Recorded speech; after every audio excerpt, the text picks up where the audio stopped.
Walking with J Ran here.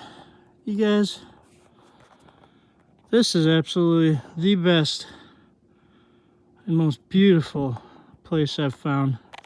And this is the crazy part about this, is all this gorgeous hills and trees and snow.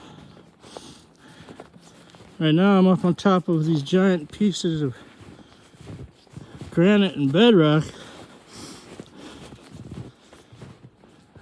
Then as you see, this beautiful huge valley here, and way over there in the clearing, over there, well, it's not even that far, it's about a quarter mile, it's right next to my house.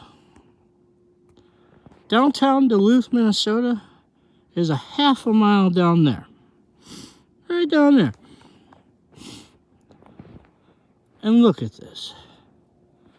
Oh, and my absolute favorite, probably gonna try to tagline this, baby tree. Absolutely love baby pine trees. Might be one of my cutest little obsessions I have. But look at this, guys.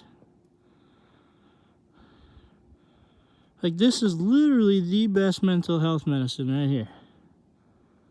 Like, the snow brings such a sense of purity and rebirth. It's just like, oh, like you look at this fresh, untouched powder down here. The purest thing ever. Pure, beautiful, amazing. This is why when it's wintertime and it's snowing, it's my favorite time of the year, period. If it's snowing, I want to be outside. I love it. This is so gorgeous. Look at these berries. Absolutely stunning, guys. You ever get a chance to come up to Duluth, Minnesota, just get on some of our trails. I think you'll be pleasantly surprised and blown away by it. But hope you guys all have the best. Find something to be grateful for today. Much love to you guys, and have a happy holidays.